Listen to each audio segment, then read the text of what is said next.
अस्सलामुअलैकुम वरहमतुल्लाहि वबरकातुहू। दोस्त सबके नहीं होते। ये बात बहुत दुखी करने वाली है, लेकिन ये बात सच है कि दोस्त सबके नहीं होते।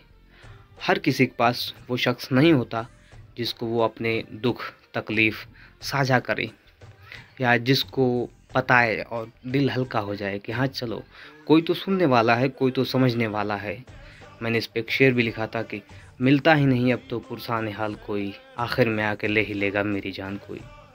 तो ऐसी कंडीशंस भी ज़िंदगी में आती हैं कि जब कोई नहीं होता, उस वक्त हमें याद आता है एक दोस्त जो सबसे ख़ास होता है, जिसको हम अपना हाल बिना कुछ छुपाए बता सकते हैं, जिससे हम उम्मीद कर सकते हैं कि वो इन सब को सुनने के बाद एक अच्छी सलाह देगा, या फिर सलाह नहीं तो कम से कम दिलासा देगा और हमारे हक़ में दुआ करेगा कि हम उस मुश्किल से निजात पाएँ और हमेशा तरक्की की राह पर गामज़न रहें।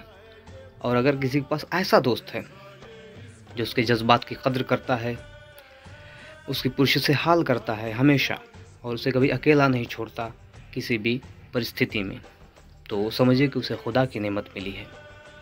खुदा ने उसे एक अज़ीम नेमत से नवाजा है, उसे इस चीज़ का शुक्रिया अदा करना चाहिए। दोस्तों के पस मंज़र में गालिब भी कहते हैं कि ये कहाँ की दोस्ती है कि बने हैं दोस्त ना से, कोई चारा साज होता, कोई गम गुसार होता, कि ये कैसी दोस्ती है कि सलाह दी जा रही है। अक्सर लोग सलाह देते हैं, वो कहते हैं कि हम आपके दोस्त हैं और आपको सलाह देते हैं, लेकिन असल दोस्त तो वो होता है कि जो उस मुश्किल से निकलने का चारा बताए, चारा बनाए, यानी कि रास्ता बनाए, उस मुश्किल से निकाले आपको। गम गुसार होता, गम को बांटे, आपकी ज़िंदगी में खुशियाँ लाए, वो होता है असल दोस्त। इस खुशियों के मामले में सबसे चीज़ होती है कि किसी के एहसास को समझना, कि उसे किस एहसास से खुशी होती है, और एहसास व जज्बात की कद्र करने से ही दोस्ती की शुरुआत होती है। दोस्ती के शुरुआती दिनों में जब हम लोग बातचीत करते हैं तो सबसे पहले यही 2-4 बातें ज़्यादातर नोटिस करते हैं कि उसकी बातचीत कैसी है। वो बात करता है तो कहीं ऐसे तल्ख़ अंदाज़ में तो नहीं करता कि दिल को दुखा जाएं। वो बात करता है तो कहीं ऐसा बोल तो नहीं देता, या फिर ऐसे कलमात तो नहीं कहता कि जिससे कि उसकी तल्ख़ मिजाजी हम पर हावी हो जाए, हमें रंज हो। इन चीज़ों को देखते हुए सबसे पहले दोस्ती में बातचीत एक शीरीनी अंदाज़ में शुरू होती है, जिसमें मिठास होती है, जो एक दूसरे को अपनी तरफ आकर्षित करती है, फिर खींच लाती है कि हाँ, इनसे अब बातचीत की जा सकती है और इनके साथ ज़िंदगी गुजारी जा सकती है। ज़िंदगी गुजारने से मुराद इनके साथ ताल्लुक़ ज़िंदगी भर रखे जा सकते हैं। दूसरी चीज़ होती है इनके काम कैसे हैं, ये काम कैसा करते हैं, यानी कि कहीं कोई गलत काम तो नहीं करते। एक चोर होकर के एक बहुत अच्छी बातें कहना, ज़्यादातर समाज में ऐसा देखा जाता है कि एक चोर जो होता है वो बहुत अच्छे से बातचीत करता है, लेकिन इस चीज़ का डर शायद कि हम जब दोस्ती करते हैं तो नहीं होता, लेकिन जब बाद में पता चलता है कि नहीं यार, हमारा वो दोस्त तो एक बहुत गलत इंसान निकला, तो हमारा दिल टूट जाता है। तो खुदा करे कि आप इन सब अज़ाब जैसी चीज़ों से सलामत रहें, आपका जो दोस्त हो वो चोर ना हो।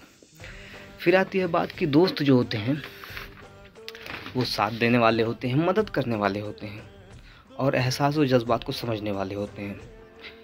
एहसास व जज्बात का नाम इसलिए मैं बार बार ले रहा हूँ क्योंकि यही एक चीज़ें हैं, यही वो चीज़ें हैं जो हमको दोस्तों से जोड़े रखती हैं।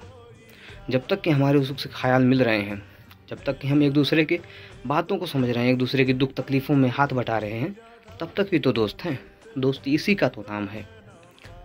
कुछ भी हो जाए, थोड़ा सा गलत भी हो जाता है, कहीं ऊपर नीचे भी हो जाता है, तो हम लोग कह के छोड़ देते हैं, छोड़ो यार, कुछ भी हो, दोस्त ही तो है, दोस्त है यार, यही कहते हैं ना। क्यों? क्योंकि वो उस आलम में भी साथ देता है, उस फ़िज़ा में भी साथ देता है जो नासाज़गार होती है हमारी तबीयत के लिए, जो सबकी तबीयत के लिए नासाज़गार होती है। आपने पाकिस्तान और हिंदुस्तान की तक़सीम का वाक़या सुना होगा। उसमें बहुत से हिंदू थे जो पाकिस्तान से हिंदुस्तान नहीं आ पा रहे थे, उनकी मदद उनके मुसलमान दोस्तों ने की थी। और बहुत से मुसलमान यहाँ से हिंदुस्तान से पाकिस्तान नहीं जा पा रहे थे, तो बहुत से हिंदुस्तानी हिंदू दोस्तों ने अपने मुसलमान दोस्तों की मदद की ताकि वो पाकिस्तान जा सकें सही सलामत। कुछ यहाँ भी रुके, कुछ वहाँ भी रुके, तो एक्सेप्शन है। दंगे फसाद हुए, वो भी देख सकते हैं आपकी कितने भयानक थी। जब हम मुसीबत में होते हैं तब हमें दो ही लोगों की याद आती है। एक वो दोस्त जो हमारी रहनुमाई करता है या हमारी मदद करता है, और दूसरा खुदा। तो हम खुदा से सिर्फ दुआ करते हैं, और दोस्त जो होता है हमारा, वो भी हमारे हक़ में दुआ करता है कि ये पालने वाले या पाक परवरदिगार हमारे दोस्त को हमेशा हमेशा तरक्की की राह पर गामज़न कर। अब बात आती है कि साथ देने वाला दोस्त। कॉलेज लाइफ में जब हम लोग जाते हैं या स्कूल लाइफ में जब हम लोग एंट्री लेते हैं, तब वहाँ पर हमें मालूम चलता है कि हम यहाँ पर अकेले नहीं हैं, और भी बहुत से लोग हैं, जिनमें से कुछ लोगों से तो हमारे ख्याल नहीं मिलते, लेकिन कुछ लोगों से हमारे ख्याल मिलते हैं, और बातचीत होते होते उनसे इतने ख्याल मिलने लग जाते हैं कि हम साथ साथ में बैठने लगते हैं। इवन टिफ़िन भी शेयर करते हैं और पैसे भी शेयर करते हैं ज़रूरत पड़ने पर। तो वो बन जाता है हमारे ख़ास दोस्त। मेरी भी कॉलेज लाइफ थी। मेरे बहुत दोस्त तो नहीं हैं, कुछ चंद दोस्त हैं जो कि अब बिछड़ चुके हैं। हाँ, एक बहुत ख़ास दोस्त है जिसका मैं ज़िक्र करना चाहूँगा।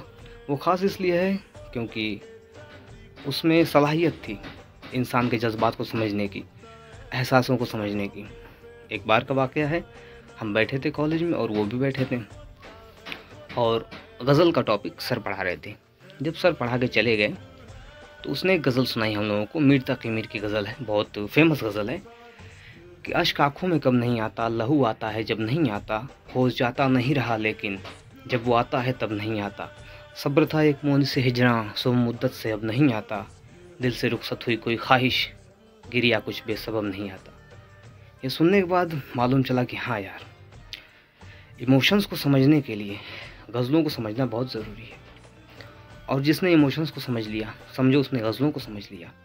ये उर्दू अदब की बातें हैं कि जिनमें इतनी शीरीनी है अल्फाज में कि आपके इमोशंस को हूबहू पर्दे पर ला देती है, सामने ला देती है, आपके रंजो मलाल को सामने ला देती है, आपकी इशरत, आपकी खुशियों को भी सामने ला देती है। ये गज़ल है। और इस गज़ल को सुनने के बाद मेरे दिल में एक ख़याल आया, और वो गज़ल मुझे आज भी याद है।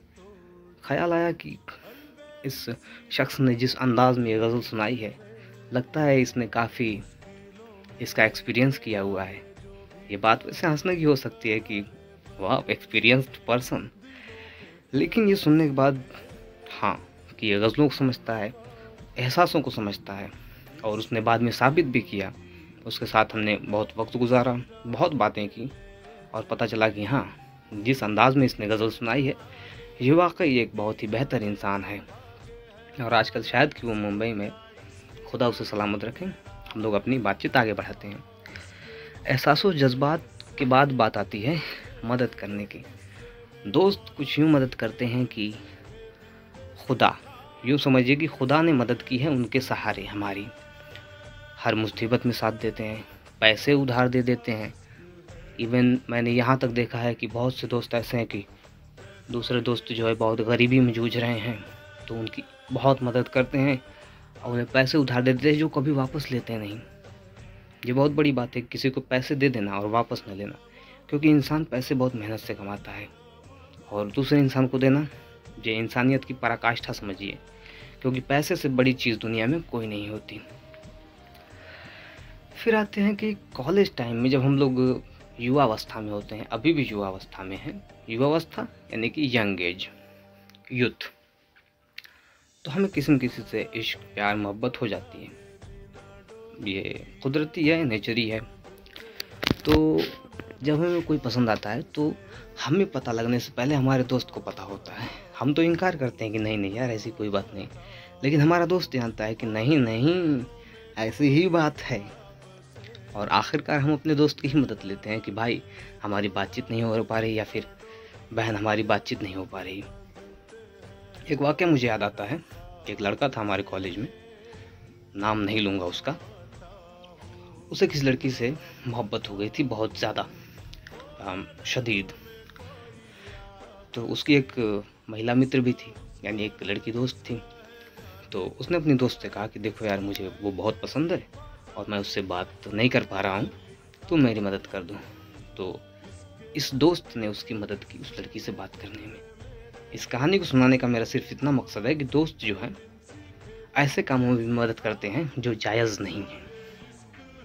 भाई किसी से इश्क करना तो भाई नाजायज़ नहीं है, लेकिन जिस प्रकार की यहाँ की फ़िज़ा है, जिस तरह का माहौल है, ये नाजायज़ ही है।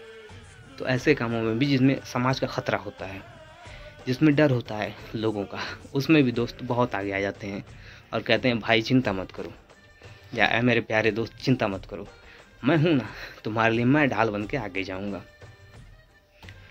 और सबसे बड़ी बात होती है दोस्तों की कि वो डरते नहीं हैं अपने दोस्त के लिए जान देने में भी, कुर्बान होने में भी डरते नहीं हैं। बहुत सी कहानियाँ आप देखेंगे, ऐतिहासिक कहानियाँ, कि जहाँ पर राजा महाराजा के ज़माने में भी कि राजा अपने भाई तक को कत्ल कर देता था, माफ़ नहीं करता था, लेकिन अपने दोस्त को माफ़ कर देता था, सिर्फ इसलिए क्योंकि वो उसका दोस्त होता था।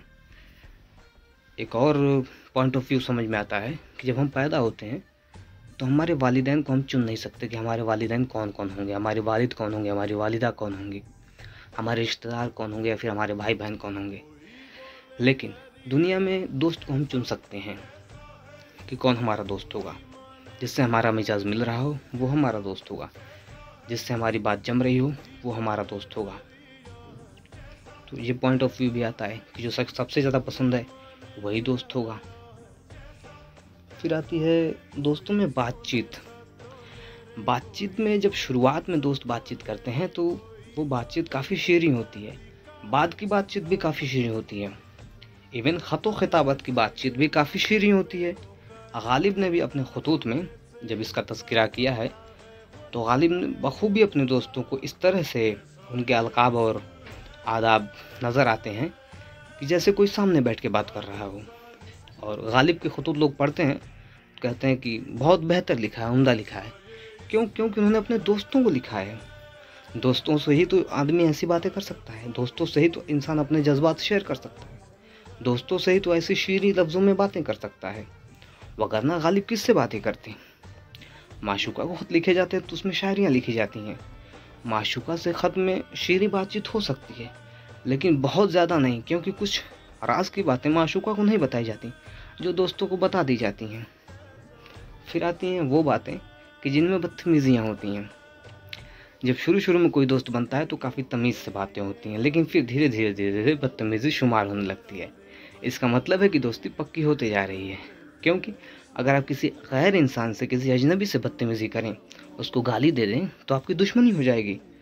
यहाँ तक कि जिस्मानी तशद्दुद का सामना करना पड़ सकता है आपको, आपकी उससे लड़ाई हो जाएगी। लेकिन यहीं आप दोस्त को गाली दे रहे हैं तो कुछ नहीं हो रहा, यानी कि उन अल्फाज की अदायगी से जिनसे दुश्मनी हो जाती है, उनकी अदायगी से भी अब दुश्मनी नहीं हो रही, यानी कि अब दोस्ती पराकाष्ठा यानी उस मंजिल पर पहुंच चुकी है जहां पर अब उसे कोई हिला भी नहीं सकता। उसकी नींव काफ़ी मजबूत हो चुकी है। और दोस्तों को बचा कर रखना, संभाल कर रखना, ये सबसे अच्छी बात होती है, क्योंकि ये हीरे हैं, ये डायमंड हैं जो आपको मिले हैं, ये किसी खजाने से कम नहीं है। तो इन्हें संभाल कर रखिए। खुदा हाफिज़।